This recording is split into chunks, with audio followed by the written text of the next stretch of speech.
Hi everyone and welcome to a new Pokémon Hardcore solo run. Today I bring you a run that for a really long time I feared playing and anticipate to be one, if not the hardest, ever done on the channel. Whismur is bad. Really bad. A good while ago I asked you who was the worst Pokémon between Whismur and Skitty, and while most of you picked the cat, deep down I already knew the right answer.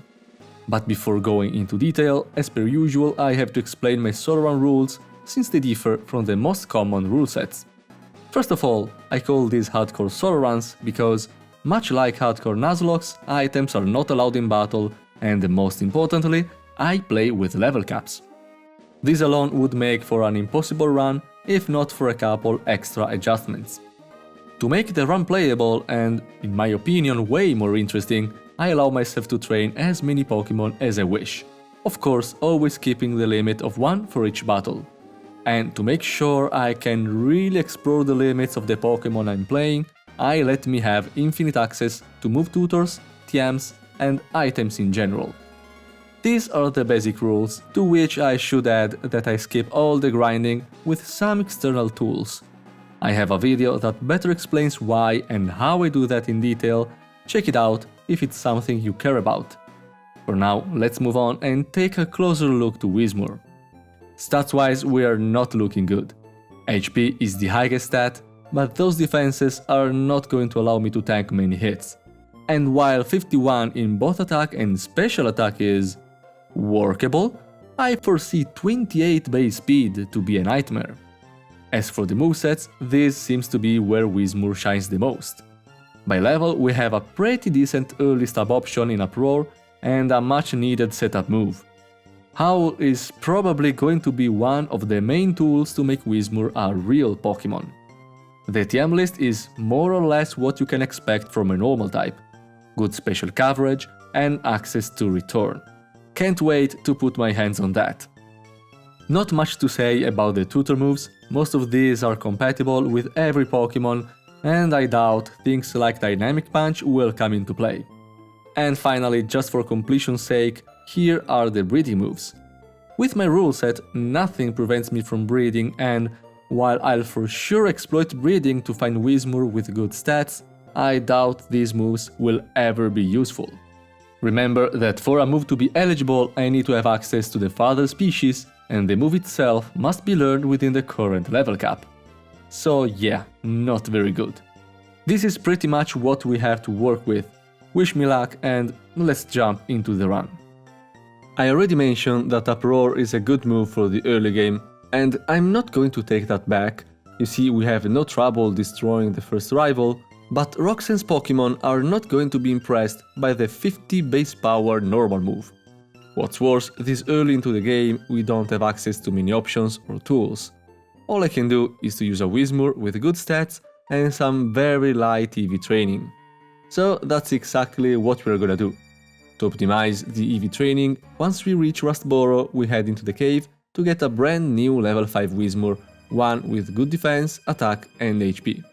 After some EV training, we've reached the most optimal condition to face Roxanne. Can't really prepare better than this, so let's see how the first gym leader battle goes.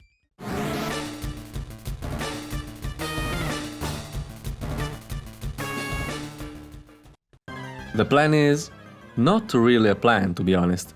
Basically, I need to set up 4 Howls and then use Uproar. Further boosting my attack wouldn't benefit me much, and those extra turns could very easily lead to a defeat. While I set up, I need Geodude to cooperate. The turn 1 Rock Tomb is to be expected. The AI hates to be slower, so dropping my speed is its #1 priority. But after that, there's no way to predict what move it is going to use.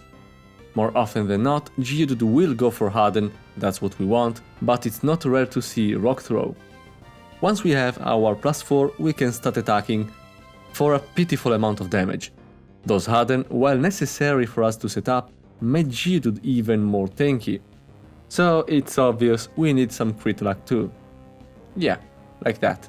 But with 15 HP remaining, I doubt we are going to even see Nuzpa's beautiful face. At least we can see how much damage a +4 Uproar does to a Geodude without any defense boost.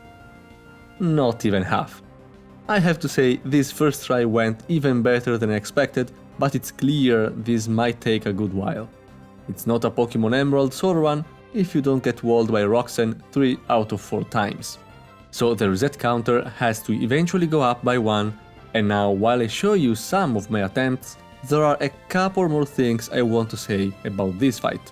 First of all, the stats you see in the chart on the right are almost always relevant. In this case, HP, attack and defense all play a pretty obvious role towards victory, but speed is almost as crucial. You might have noticed that after a single Rock Tomb, my Whismur speed ties with the first Geodude. This means the AI won't prioritize lowering my speed, and thus more chances for it to pick a non-damaging move. The second Geodude, however, has a spin hindering nature, so it will try to use Rock Tomb again, and at that point will speed tie as well. After a couple tries, I realized I could exploit this to fish for some sneaky flinches with Astonish, which, while slightly weaker than Uproar, in many cases was able to buy me a couple of extra turns. So it's clear that eventually I'm gonna win. All I need is a lucky combination of critical hits, winning speed ties, getting flinches, and AI behaving nicely. The question is, how many resets did it take? Before telling you, pay attention to the end of the winning attempt. 12 HP. About to go down to a Rock Tomb. You can't hear me, but I was calling out loud the miss into crit. And yeah, sometimes I wish I streamed these runs just for moments like this. Anyway, let's see how many tries it took me. Make your guesses now. The number is 27. Going into this battle, I was resigned to reach the 50, so I'm very much okay with 27. Defeating Roxanne really is the burden, and I'm very happy to move on. But the next gym leader is Broly, a fighting type specialist. The Italian expression for this would be dalla padella alla brace, which roughly means from the cooking pan to the embers, from a bad situation to an even worse one. But fear not, I have a plan. Some of you might know that speedrunners actually skip Broly and go straight to Mauville. You don't actually need to defeat Broly to advance. Of course, I'm not speedrunning, and there's a slight inconvenience with skipping the second gym leader. The level cap stays at 19. On one hand, Mauville is a huge power spike since I get access to the Game Corner TMs, but on the other hand, to reach that city there's a rival fight which is notoriously the hardest one, and I would have to face May 2 severely underleveled. In many of my previous runs I considered this option, but it wasn't doable because it's very unlikely that a single Pokémon can defeat Roxanne, then struggle against Broly, and at the same time beat the second rival. But Whismur, as we saw, is a Pokémon that can be found as soon as you reach the first city, so while my current Whismur wouldn't stand a chance against May, I can catch a new one that's more fit for the job. Add that I just got access to the XP share, which practically doubles the room for EV training, and you have the perfect recipe for a nearly fully EV trained Whismur ready to fight. So let's follow theory with practice. Pop is a very fast Whismur with good attack and slightly above average defenses. Unsurprisingly, in order to do this I need to set up a few howls, 4 to be precise. Normally I wouldn't try a setup against this Wingull because it has Supersonic, but as we all know, the Whismur line is blessed with the single most powerful ability in the game, Soundproof. So, thank you Soundproof, thank you Wingull for not critting once, and thanks Oranberry for making sure I don't die in the process, even though it looks like it wasn't necessary this time around. With my 11 HP left and the ongoing Uproar, I should be set. Combusken gets outsped and... yes, one Uproar is enough to kill. That was a 75% range by the way, so good thing we got it on the first try. Last is Lambre, and yeah, imagine training such a weak Pokémon. Must be awful. Didn't expect to pull off the Broly escape with Whismur, but here we are. Mauville is where things should get easier for a while. I can now use the TMs for Ice Beam and Flamethrower, and having access to the daycare will allow me to exploit the breeding mechanics to put my hands on Pokémon with much better IVs. Everything you saw in the last couple of minutes was done specifically to defeat Broly. Time to head back to Dewford and see if the effort pays off.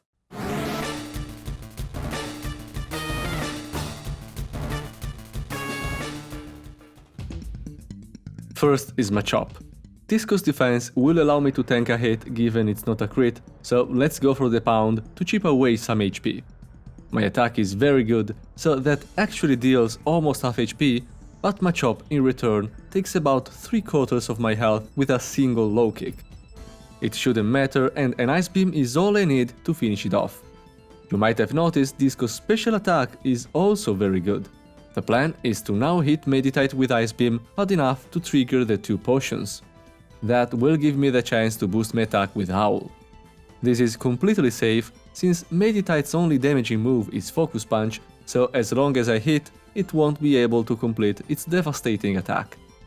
The 10% chance freeze triggers, that's kind of a waste of luck, and now let's Howl while Broly heals.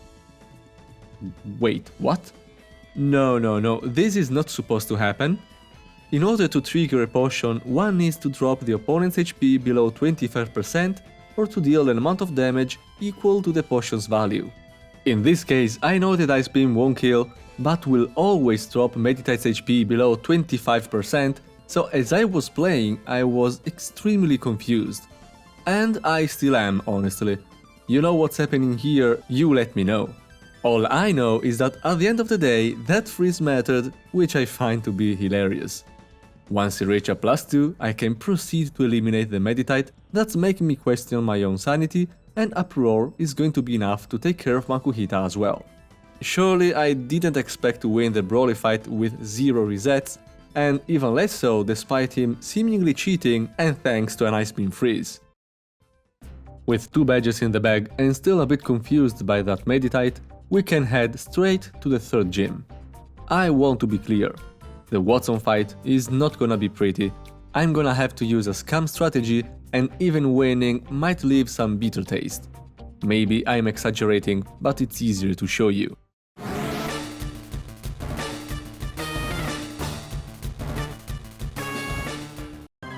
Watson is brutal, but in theory the battle is winnable. I emphasize the word theory because I truly need the stars to align. If one thing goes wrong, I have no option but to reset.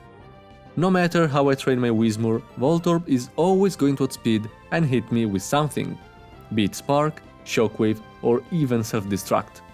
Self-Destruct one-shots me, but thankfully Spark is a much more common opening, although getting the 30% chance paralysis is an instant reset.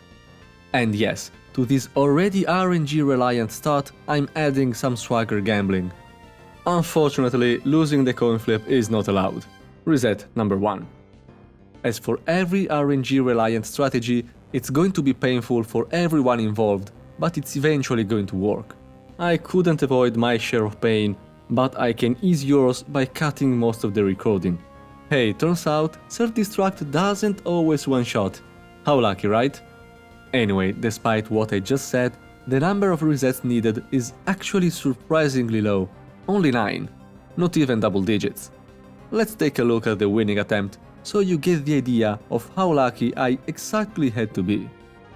Voltorb goes for Spark, no paralysis, and Swagger lands on the opponent. Then, not for 1, but 2 turns, Voltorb stays confused and hit itself in confusion while I set up 1 Howl and then use Pound to finish it off. At level 25, Whismur learns Stomp, which is a great improvement compared to our previous tab options and will be essential to win this very battle. Second is Electrike. I know it likes to set up Howls, but in this case, that's also my only win condition. I outspeed him, so as long as he goes for Howl twice and then it doesn't use Quick Attack, I'll be able to boost my attack once more and then kill it with 2 flamethrowers. I'd love to use Stomp, but I feel like I have better odds of winning spending 1 extra turn to avoid the static paralysis. Might be wrong on this one, not sure. Against Magneton, we obviously keep going for Flamethrower. I already had the chance to point out how the AI considers slowing a faster opponent as a high priority, so that's why I expect Magneton to go for Thunder Wave. This being the winning attempt, leaves no doubt that's exactly what's going to happen, but I should mention that this is also the one time I was able to get this far into the battle. So yeah, the Cherry Berry cures the paralysis and a second flamethrower finishes the job. Manectric is last. My HP is high enough to be out of kill range, so much like it's an evolved form, Manectric should use Howl at least once. Unlike Electrike, this time I'm the slower one and I can't avoid risking the paralysis from static. Even using Stomp with a +2 attack, I still need 2 hits to kill Manectric. Shockwave is good, and you already know I'm not dying to a crit here, so yeah, Watson is defeated. You saw how many things had to go my way.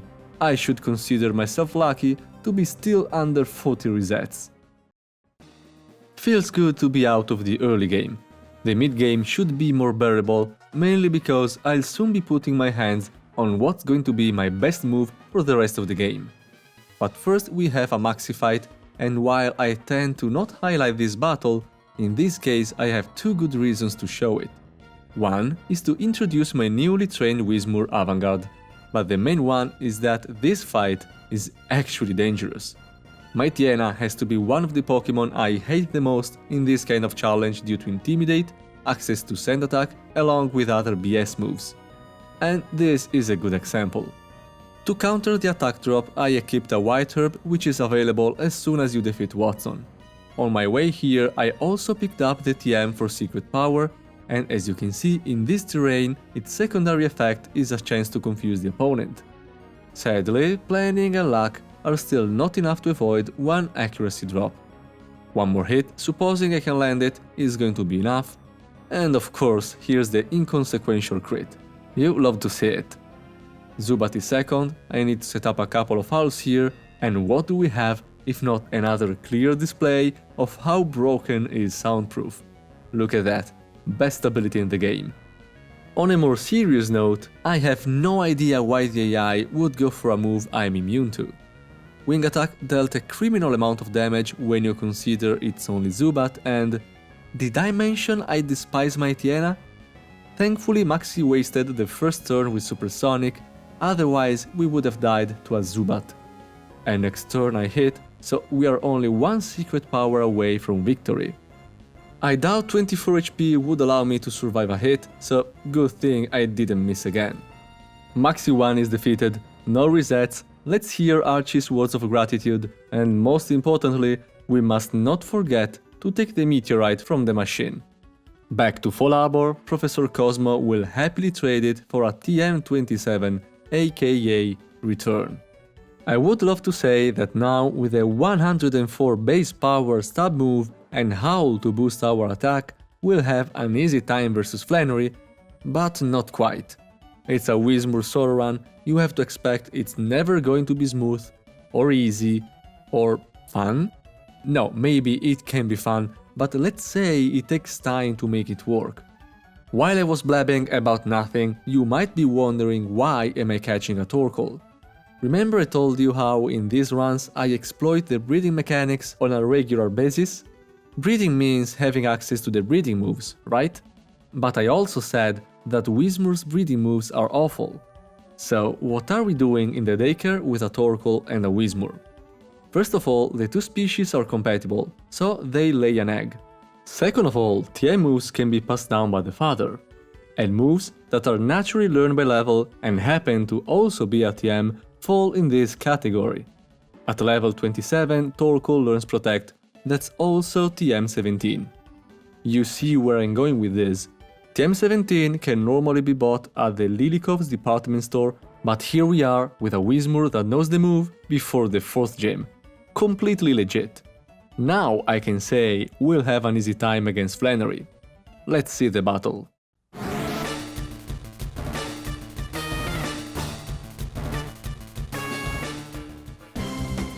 First is Numel. While it's a very weak Pokémon and therefore a decent candidate for a Howl setup, it still has magnitude, and as you can see, Classical doesn't have the best physical defense. So I'll just go ahead and one-shot it with Return. Slugma is the one we want to set up with. Its only physical option is Smog, and I have a Pecha Berry equipped to counter a potential poisoning. Unlike against Numel, here I can really make proper use of my extremely well-trained special defense. However, I need to use Howl 5 times, which is a lot of turns when you consider Slugma can set up a Sunny Day to further boost the 140 base power stab move. Also, it's hard to predict what the AI is going to choose between Sunny Day, Overheat, or even Light Screen and Smog. So basically, any move has a chance to be selected unless I'm in kill range. Under these circumstances, I decided to go by a simple rule. Sunny Day is not up, I use Howl. Sunny Day is up, I alternate between Howl and Protect. I got some mixed luck, but in the end I was able to make things go my way. And at +5, even with no EV training on my speed, I'll be able to outspeed Flannery's team, since they are all very slow Pokémon. Yes, even the Torkoal with its bulky 140 base defense has no chance to survive. Flannery is defeated, half of the badges are in the bag, we finished this one feeling strong and confident. Battles can look very easy once you find a way to set up a sweep and have the speed to be faster than your opponent, sure. And I can see a +6 attack Whismur having enough damage to one-shot any Pokémon I can possibly encounter, let's say, in the Pokémon League. However, attacking first is not a given when you have 28 base speed.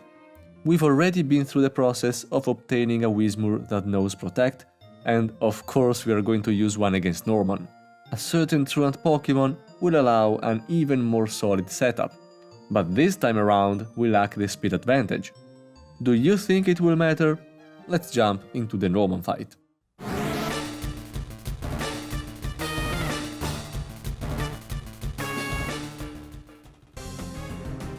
Spin is first, and while it's a rather frail Pokémon, even with a massive focus on the attack stat, there's still a 1 in 8 chance it survives a return from Folk. Trying to play around this range would open to even worse scenarios, so I'm happy with the odds I have, especially since I didn't low roll. Now, thanks to how the AI works, Slaking is sent out second. It's the only Pokémon that knows a fighting move, so even if the move we are talking about is counter, it's still enough to determine this decision. I was well aware of this, and as you can expect, I have a very easy time to set up a couple of Howls. No need to go overboard with it, a +2 attack is enough to ensure I can 2-shot Slaking despite the heal from the Citrus Berry. The risky part starts now. I was able to outspeed Spinda, and speed didn't matter against Slaking due to Truant, but Vigoroth and Linoone are fast Pokémon with hard-hitting moves. And yes, I do have a decent physical defense, which in theory will allow me to tank 2 hits, but a crit is all it takes to mess everything up. Doesn't help the fact that Slash has an improved crit chance and both Vigoroth and Linoone know the move. So reset number 37 it is, let's try again. No need to show Spinda and Slaking again, those two went the exact same way as before. Vigoroth could go for Facade instead of Slash, not so lucky, but no crit this time, so we'll end the return and one-shot it. Good. Last is Linoone. Same as Vigoroth, we are slower and we don't want to see Slash, but we really like Belly Drum. Excellent. Overall, Norman was an easy battle, but the way we had to reset is a clear indicator of a big problem we might not be able to solve. Future me will deal with that. For now, let's be happy about the victory and move on. The road to 4-3 is long and honestly not very interesting. The Team Aqua, the Weather Institute, is very forgettable, and the rival is not a threat either. Pelipper loves to waste time with Protect, so setting up is kinda free, and Avantgarde is able to easily sweep May's team with Return afterwards. The combination between Howl and Return is a very efficient one, and it's difficult to justify going for anything else, but it does feel bad to not exploit Whismur's great special coverage. Thankfully, our next opponent is an ideal chance to really explore another side of Whismur's potential. No need to bother reaching Lilikov or anything else, let's just fight Winona at the Force Regime.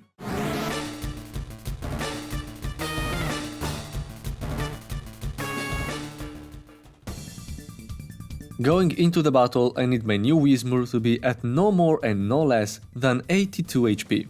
The reason will be clear later. For now, I want to point out that while I do have a solid strategy, there is one particular thing that's in the hands of the RNG, and that is one-shotting Swablu with Ice Beam. Yep, that was roughly a 70% chance to kill. And of course Swablu doesn't go for something like Safeguard and uses Mirror Move instead. I knew my plan couldn't work out from this position, but I still tried to see if I could get lucky somehow, but we ended up going down to the Altaria. I was aware this could happen, let's try again. Wild how Swablu of all things can mess up my plan, and the fact that it did it twice in a row despite the odds being heavily in my favor make this a tad annoying. You know what?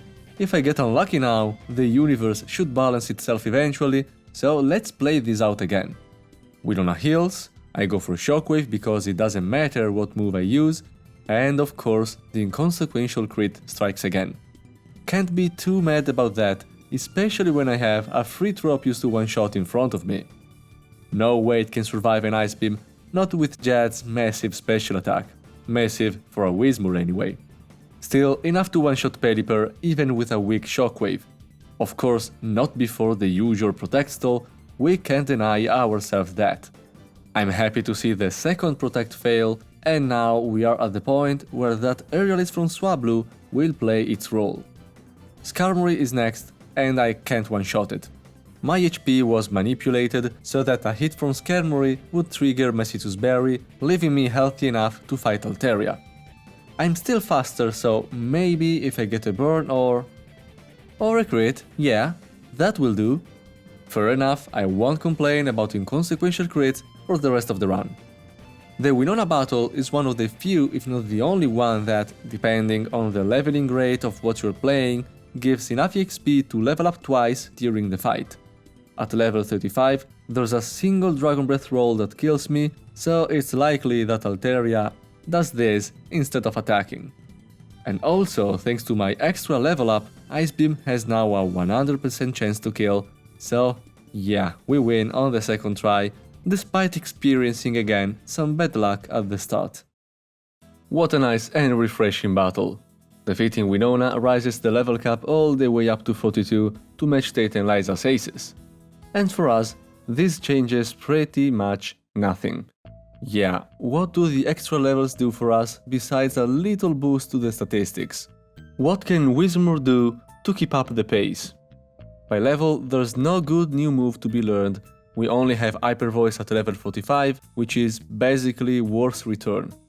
For the TMs, we can get Shadow Ball from Mount Pyre, very good, but situational, and for tutor moves, I guess that once we reach Mossdeep we have access to Dynamic Punch, hooray!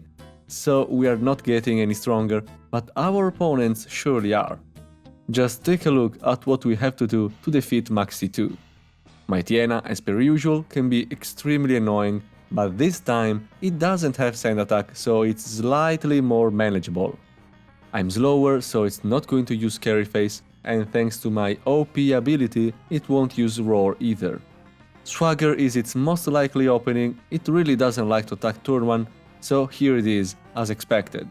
And our Piercing Berry gets rid of the confusion, so we're now sitting at a +1 attack, which is enough to one-shot my Tiena with Return.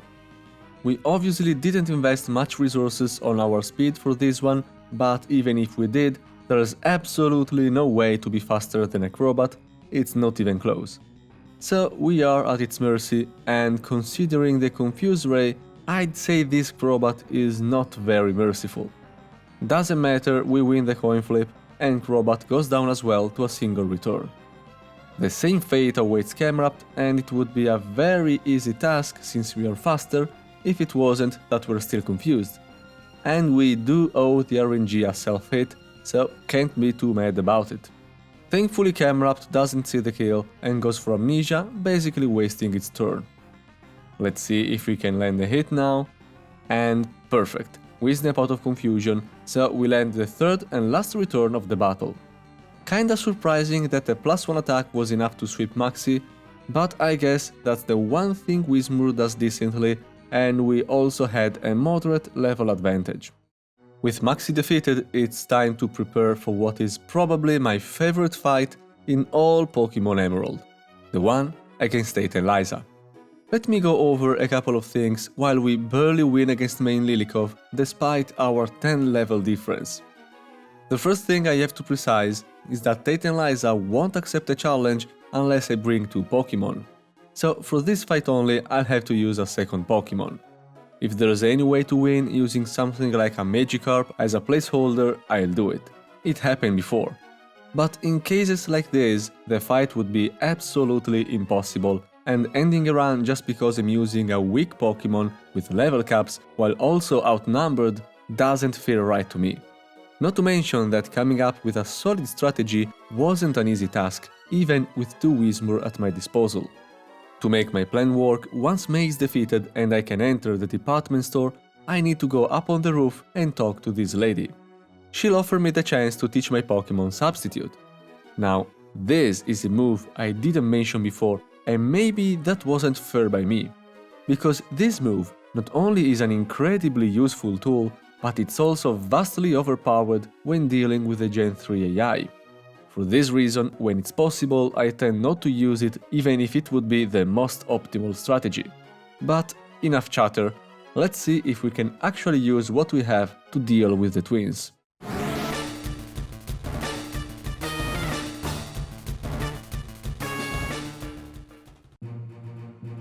First of all, I'm sorry if these names can be a bit confusing, but I really couldn't resist. These 2 brothers must be on a mission from Arceus or something, I don't know. Anyway, you'll see how well they work together soon enough. One of the blues enters the battle with 55 HP, and thanks to its extremely well-trained physical defense, Claydol will see a kill with Psychic and not with Earthquake. Of course, Xatu tried to kill him as well. This made using Protect as efficient as he can get, and will use the free turn to Roar. Yes, we are unironically using Roar. And before you argue that I'm relying on luck since Lunaton could have come out instead of Solrock, well, I had an equally good plan for both scenarios. The Citrus Berry activated, my Whismur HP went up to 85, and that's enough to put it out of any of the opponent's kill range. Odds are Xatu will go for Calm Mind, and from this position Solrock will always use Sunny Day. So what we're going to do is set up 1 Substitute on the right and 1 Howl on the left. The healthy Whismur is barely still out of kill range, but of course the other one is again going to be the target. Let's call the bait the Whismur on the right, shall we? So both Xatu and Solrock will try to kill the bait, which of course denies that pleasure thanks to another Protect. And for the first time in this fight, I'm actually going to attack my opponent. One of Shadow Ball's niche uses is clearly this very battle, and thanks to my +1 attack, 1 hit is guaranteed to put Xatu in potion range without ever killing it. There's actually a small chance Solrock doesn't target the bait since it's not fully in kill range, but in a battle like this, there's only so much you can do to play around ranges. If things go well now, we should be set. Xatu uses the turn to heal, and okay, Solrock goes for the bait, breaking the substitute. Now, the speed difference between my Whismur is not random. I need the bait to be faster and use Swagger on its brother, which just became extremely dangerous for Titanizer. A Persim Berry cures the confusion, so now we are looking at a +3 attack, well-trained Whismur with Shadow Ball. Yeah, Solrock ain't surviving that. Notice how the bait doesn't level up off the kill on Solrock. The reason is that now, with Claydol out again, we are in pretty much the same situation as the beginning, which is essential to prevent a catastrophic Earthquake from Claydol. I am all set to sweep the rest of the team with Shadow Ball, I just need the bait to hold the opponents a little bit longer. Protect is an obvious choice here, I know they both will target him with Psychic, and despite Claydol's massive physical defense, that in this case is further boosted by a lax nature, a Shadow Ball will be enough to secure the kill. Actually, it had a 1 in 8 chance to survive, so we got lucky to a certain extent. The moment to let the bait go is sadly but inevitably approaching. The only thing we can do is try to stall with a second Protect in a row, but we are prepared to see him depart this life. Well, not yet. The bait gets to see another day. Xatu was supposed to kill it, and then I was ready to tank up to 2 Psychic from Lunaton, given it didn't get my special defense dropped or critted. Of course, this is way safer from me. Could we see the 3rd Protect in a row, just for the hell of it? Nah, that's asking too much. The best way to pay our respect to the bait is to finish the battle with one last Shadow Ball. No resets against Eteliza, and pretty sure this was the first time I ever used Roar. I can't really be more satisfied than this. Ooh, that was intense.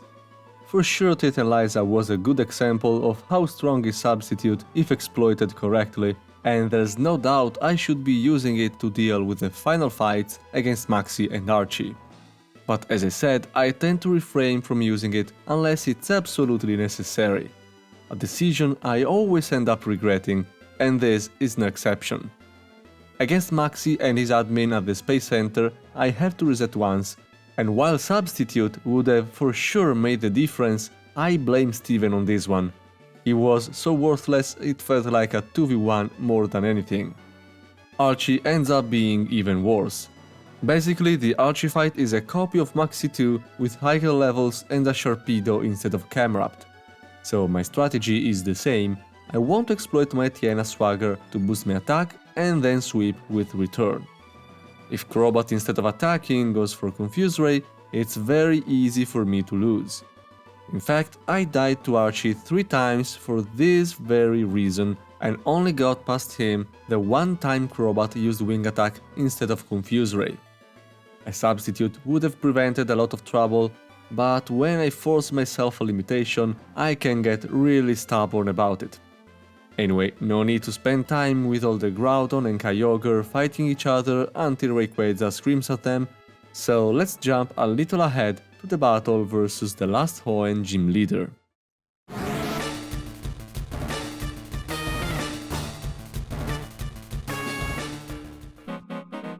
One is another battle where the key to victory is a Howl setup followed by a return sweep. However, even against the joke of a Pokémon that's in front of us, setting up isn't easy. In fact, while I'm still amazed and confused on how a Love Disc got into a gym leader's team, this Pokémon is faster than any Whismur and can confuse us with both Suitcase and Water Pulse. The Substitute will help us preventing the confusion, but setting one up along with a turn 1 critical Water Pulse brought us all the way down to 40 HP. Yeah, we're not winning on the first try, not with a start like this, and not with Love Disc relentlessly damaging us. Let's just try again. So the idea is to hide behind a Substitute as soon as possible to prevent any confusion and use Sunny Day to mitigate the Water Pulse damage. Thanks to our decent special defense and due to Love Disc abysmal special attack, during harsh sunlight a Substitute should be able to tank 2 Water Pulse without breaking. All we need is to reach a +3 attack, and that shouldn't be too difficult to achieve. Remember that the AI doesn't know how to deal with a Substitute, so occasionally Love Disc will waste a turn with Suitcase despite it being unable to affect me. And for the one time Suitcase actually hits, I have a Lamberry to get rid of the confusion. One last but crucial element of the setup is to finish off Love Disc while having a Substitute still up. So knowing my current Substitute is about to break, I anticipate the Water Pulse and set up a new one right away. This one will be able to take one hit without breaking, even without Sunny Day up, so as long as I don't get crit, we are good to go and start the sweep. There's not much more to see at this point. As I said, it's a pretty standard return sweep. Whiscash, Celio and Crodant are all pretty slow Pokémon, so I was able to train my speed accordingly. However, notice how much EVs I had to spend to be faster than a Whiscash. 164 effort values are a lot, especially when you consider that Funk has a perfect speed IV. Let's focus again on the battle for one moment. Kindra comes out, and since we won't be able to outspeed it in a million years, we'll have to tank the hit. And that's what the Substitute is for. Very nice that seeing the kill, Kindra won't go for double team, really hate when this thing gets to set up its evasion. Before ending the battle, I should say that this was actually attempt number 5. I only showed you the first defeat because the others were pretty much Love-Disc getting random crits or never ever using Suitcase. It was a bit infuriating to be held back by Love-Disc of all things, but not very interesting to see. And with that, we now acquired the last badge. All is left is the Pokémon League and Wally. Wally is far from being the most frightful opponent, but still it took quite some planning to find the right combination of moves and stats to deal with him. The battle itself is kinda smooth. Against Altaria, we set up one Howl before going for the one-shot with Ice Beam. Our defenses are balanced in a way that Altaria will never attack with Dragon Breath, so we don't have to worry about paralysis. 2 Aerialists could have killed us if both I rolled, so I was very happy to see Safeguard turn 1. Now, thanks to some EV training on my speed, I'll be able to outspeed Delcatty, which is Delcatty, so it will go down in one return. I didn't really stop to talk about this, but I think it's very cool when a Pokémon can act as a mixed attacker, and Avant-Garde does exactly that. One Flamethrower takes down Magneton in a single hit, amazing, and then Roselia is the next one in line. For those unaware of how Wally's Gardevoir behaves, it could look like I'm about to die to a Psychic or something. Gardevoir is faster and it's reasonable to think it would one-shot me even from full HP. However, Gardevoir knows the move Future Sight and for some reason it always uses it turn 1. So I get to attack and return for the one-shot. A bit off topic, but I was recently playing a randomized run of Emerald and a bunch of Pokémon kept using Doom Desire turn 1 no matter the situation. So I'm thinking that the AI is set to always prioritize moves like Future Sight, Doom Desire and maybe even Wish. I always assumed it was just Wally's Gardevoir, but I guess there's always something new to learn about this game. We finally reached the end, and we managed to do it keeping the reset counter under 50 somehow. The opponents we met so far weren't easy, but the 5 fights ahead are on a whole other level. As per usual, I'm going into the final challenge of the run with 5 new Pokémon, each one with a different level cap based on its corresponding opponent. Also, despite how difficult this is looking, I'm going to try and win without saving between battles. Can't stress enough how rough this is gonna be, but no reason to hesitate now. Let's start with Sydney and his Dark types.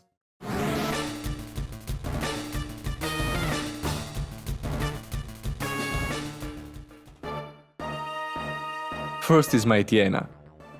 Intimidate kicks in, dropping my attack, and my way to play around it is to simply not rely on physical moves for this one. My opponent is very strong, so setting up multiple howls is off the table anyway. Still, I do have to set up a substitute to avoid an accuracy drop from Sand Attack. My Tiena very often goes for that on turn 1, and what I need here is a second Sand Attack to follow the first one while I use Sunny Day. Double Edge, on the other hand, is very bad, and it most likely means I'll have to reset. Again, I can't afford to get hit by Sand Attack, so I must go for substitute once more. Another Double Edge, fantastic. At this point, only a crit can save this attempt, so might as well go for Solar Beam. Can I get the crit? No, I do not. And the healing from the Shell Bell is far from saving me from the upcoming Double Edge, which, ironically, crits me. Well, in the first attempt, we managed to kill the first opponent's starting Pokémon with recoil damage. You already know this is gonna be fun.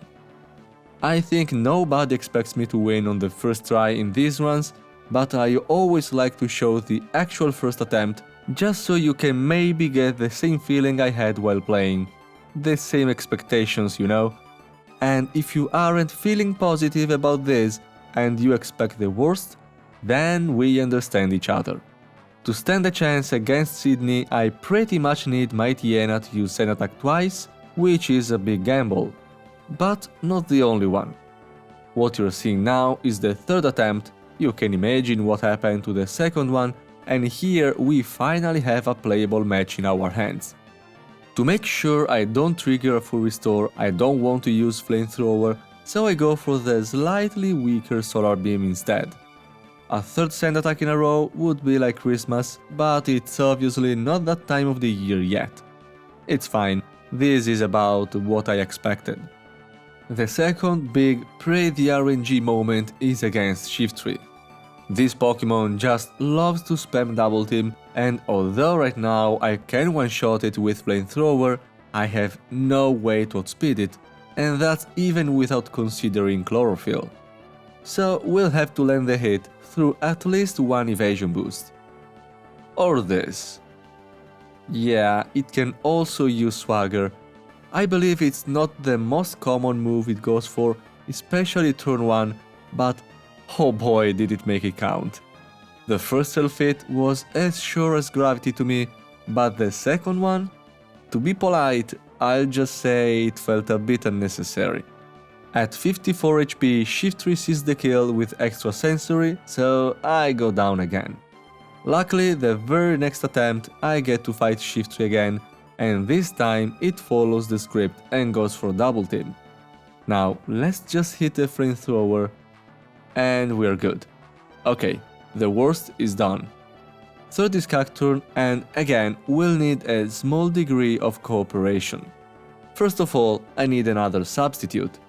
Notice that thanks to the Shell Bell my HP went back to full, so losing a quarter of HP doesn't put me in kill range or anything. The turn I use the substitute, the sunlight fades, so time to set it up again, while Cacturne wastes another turn with Cotton Spore. This might look even less consistent than what we did versus the previous Pokémon, but it's actually a decently solid strategy. Due to how the AI works, I'd say that 9 out of 10 times Cacturne will keep trying in vain to slow me down. Anyway, a Flamethrower destroys Cacturne, and now we have 3 more sunlight turns. We'll use the first one to shoot a 1-turn Solar Beam against Rodent, which, with that low special defense, has no chance to survive. Last is Absol, which is faster, but thanks to the healing we got from the Shell Bell, won't see the kill on us. Deja vu. Source Dance was very likely to happen, and it also means we're finally going to win. 2 sun-boosted Flamethrower are guaranteed to kill Absol even after the Citrus Berry, and at this point the best it can do to retaliate is to destroy our substitute. Hey, winning on the 4th attempt wasn't so bad after all. Probably the main reason it annoyed me is that I already know that most likely I'm gonna be seeing Sydney's face a couple of times in the near future. Or maybe I'm just being pessimistic. After all, the fight up ahead not only is not difficult, but I dare to say it's the easiest of the whole run. Probably on par with the very first rival fight, the one where May had a level 5 Torchic. Let me show you what I mean.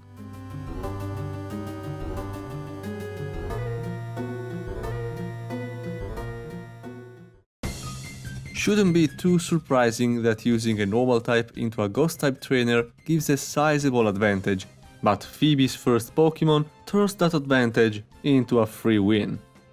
As you might already know, this Dusclops only knows Shadow Punch as far as damaging moves go, and everything else it can do is completely countered by a substitute. No Confuse Ray can confuse me, no Curse can curse me, and Protect can at best make me waste a couple of PP when I decide it's time to start using Shadow Ball. And that is once I set up 5 Howls. The only reason I need so many is that Sableye only takes neutral damage and it has Double Team, so there would be a tiny chance to lose if I'm not able to one-shot it. One of Phoebe's Banette is relatively fast, but it's still within my possibility to outspeed it with some decent EV training. So yeah, I don't think we need to spend any more time talking about Phoebe. We'll take the free win and move on to Glacia. I expect Glacia to be the toughest trainer we met so far. I'm estimating a slightly less than 1 in 4 chance of winning, and those I'm giving you are not just random numbers. As always, it's easier to show the battle, so let's jump into it.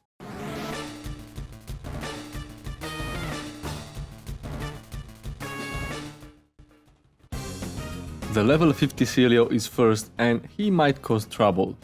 We know he always goes for Hail turn 1, so I'll take the chance to set up one Howl. Before doing anything else, I'll need 2 more, which means I'm gonna be completely exposed for a while. As I use my second Howl, Celio starts an Ice Ball, so basically Ice-type rollout. Even with a mere 30 base power, it takes away almost half of my HP. Not surprising when you take a look at my special defense. But this is part of the plan. Body Slam is Celio's other choice, and it's much worse due to its 30% chance of paralysis. Ice Ball, on the other hand, doesn't have any secondary effect, it doesn't even have perfect accuracy, and I can easily prevent the damage from ramping up by using Protect. However, there are some overlapping roles, so occasionally Celio will use Body Slam. Luckily this time it didn't get the paralysis. After the hail damage we are sitting at 27 HP, so the Citrus Berry heal was essential, and from here we have exactly a 1 in 4 chance to win. At +3 attack, Return is able to one-shot Celio, and none of the next 3 Pokémon will be able to tank the hit either. The problem is that the second Glalie has a speed stat of 103. In Fusion, a Whismur with perfect speed, a speed boosting nature, a complete EV training to further increase the stat, and on top of all of it, the 10% patch boost reaches exactly the same value. So we basically invested a good chunk of our resources to be able to speed tie with the opponent. It's a 50-50 now. And we win the coin flip. Amazing. But we have another coin toss to make. Warren is last, and while a bit slower, it's very bulky. To ensure a one-shot with Return with our current stats, we'd need a +5 attack. So all I can do is to rely on Dynamic Punch, and it's 50% accuracy. Yeah, I figured. Back to the start we go. This is so bad, I know, and I wish I came up with something better, but trust me, this is not me being lazy while planning. I spent hours to figure out a way to even have a chance of defeating the Pokémon League. This is Whismur after all, a weak base form with 240 base stats. The 24th Pokémon with the lowest base stats in Generation 3. But hey, if we want to be positive, it just means that winning this run will feel even better. Don't mind the reset counter, we'll update it in a while. For now, let me skip ahead to our first win against Glacia. I don't think we need to drag this fight for too long. We've already seen what is the plan and what needs to happen for us to succeed. We win the speed tie versus Glalie, and we finally get to punch the Icy Walrus. Dynamic Punch has one hell of animation, and getting to see it in a Whismur run does make me chuckle a little bit. Glacia is defeated, that was about time, so we can advance to the next room. Drake is the last member of the Elite Four. Could a Whismur ever be able to prevail over his dragons? And can he do it while not breaking to pieces the player's mind? It's for you to judge.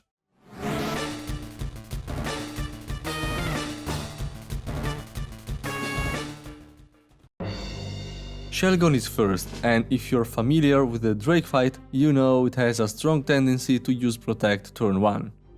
I am going to count on that and set up a substitute right away. So far so good, I can now use Ice Beam to... Hold on. As I was saying, I can now use Ice Beam to one-shot it and heal back a bit thanks to the Shell Bell. The Shell Bell is an essential part of this plan. I need to reach the end of the battle as healthy as possible. Altaria might help us with that. As you can see on the right, I did not invest much on the speed stat.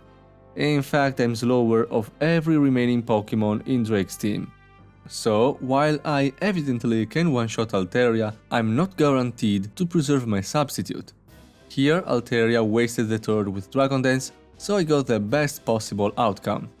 my substitute is still there and I'm back to full HP. Amazing. And now, the most dirty RNG-based scam strategy I had to use so far. I'm sure some of you noticed I have Attract and Swagger in my moveset, and I'm positive nobody expects me to brute force a Kindra with Ice Beam alone. As Kindra wastes his smoke screen on the substitute, I immediately use Attract, the first essential tool of any torture room.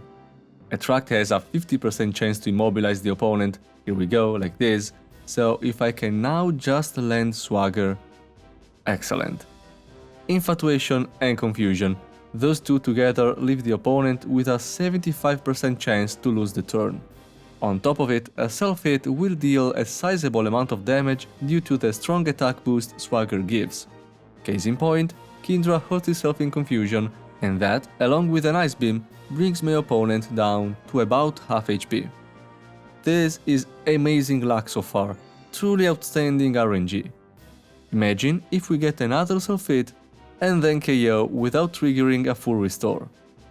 No way, we're actually doing it? That's too bad, I already felt the victory in my hands. Okay, what we have to do now is to use Swagger. There's no point to attack, and keeping Kindra confused is our top priority.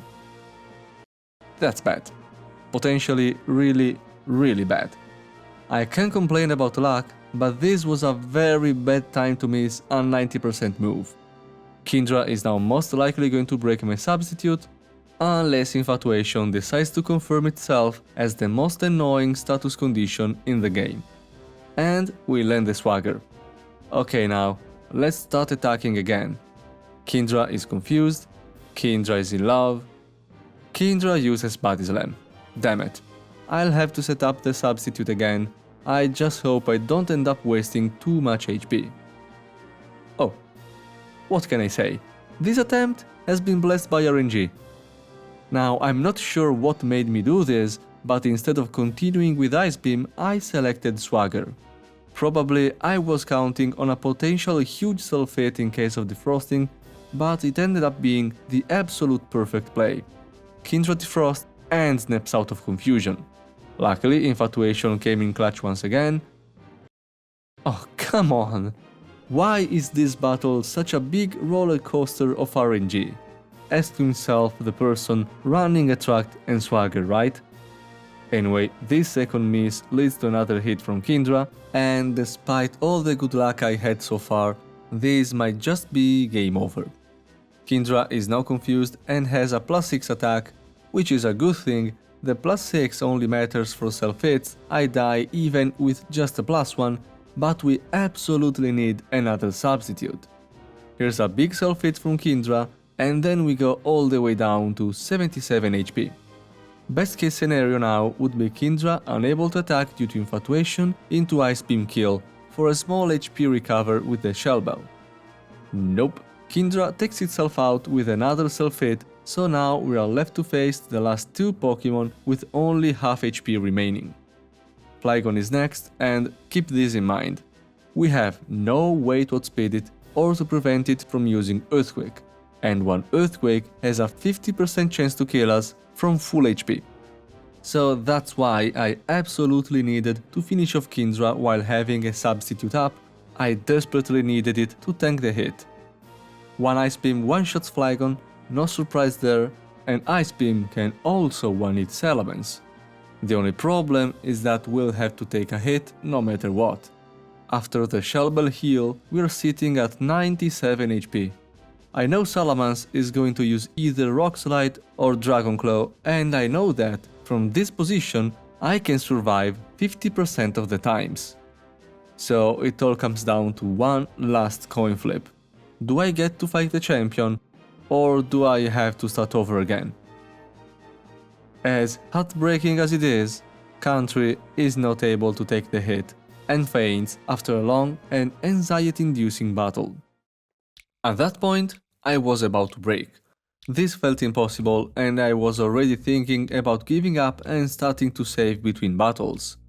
I was probably going to do it, if not for the simple reason that the very next attempt I managed to beat Sydney, beat Glacia, and lose to Drake again. Okay, that maybe wasn't so good, but still, reaching back-to-back Drake was encouraging. In fact, it wasn't long until I reached him for the third time, and you know how the saying goes, third time is the charm. As you can see, as Elements comes out, I'm much more healthy, and those extra HP allow me to survive the hit. And no flinch, don't forget Rock Slide has a 30% flinch rate, so we finally get our first victory against Drake. So, how many resets did it take to reach Wallace? The answer is 26, which brings the total up to 70. Time-wise, I spent 2.5 hours to finally fight the champion using only a slight speed up from time to time. It would make sense for me to try and hype the upcoming final battle, but the truth is, I can't really show much enthusiasm. Because the only way to win against Wallace with a level 58 Whismur is to rely on double team. And yes, I know someone could say that the previous strategies were just as much RNG dependent, but I like to think those had at least some degree of creativity. Hopefully we can make it work on the first try. Here's Wallace, let's see how it goes.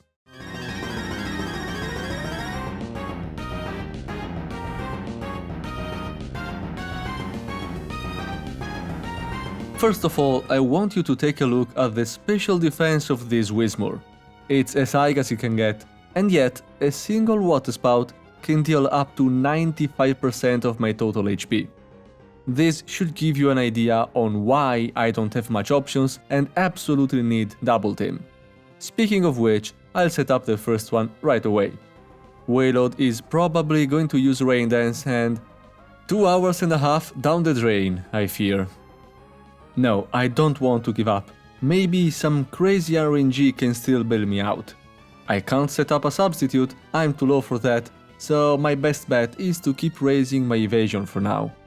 Okay, Blizzard misses, that's good, I can set a third double team, and look at that, the game is really making me hope. A fourth double team and another miss from Waylord make me stop for a moment. This is crazy. Do I really have an out from this one? My held item is a Shell Bell, and given Waylord's enormous HP pool, I might be able to heal enough to set up a substitute, and maybe from there, who knows. But I can't just attack. I need to set up 3 howls first, that way a return will put Waylord in healing range, giving me a free turn as well. Okay, we have a plan, now it's up to RNG. 1 howl, Waylord misses. 2 howls, Waylord misses again. Is this actually going to work? 3 howls, we are ready to attack, and no. With a stat like that, I was bound to lose, but I was genuinely growing hopeful. Give a little of hope to a stubborn person like me, and it will be very difficult to make me quit, to a degree I'm not proud of. In fact, I was so convinced that this could be done without saving between battles that I started to put into it dozens and dozens of attempts, basically just waiting for the stars to align in my favor. I kept trying and I kept trying again, but eventually I reached a breaking point. You see, while I was playing, I had on the side a piece of paper where I would make a line for every lost attempt, and one day I decided to count those lines. And the number that came up was a bit scary. So I decided I was going to save the very next time I'd reach Wallace.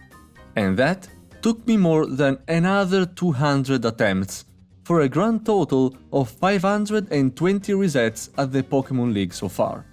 I've seen pretty much every scenario these battles had to offer, and I witnessed some incredible statistical anomaly, like not getting paralyzed by Celios Body Slam for something like 20 times in a row. But after all of that, it was time to stop. I had to concede defeat. Whismur is the worst Pokémon I ever played in this series so far, and, in a way, giving up was me recognizing how bad it is.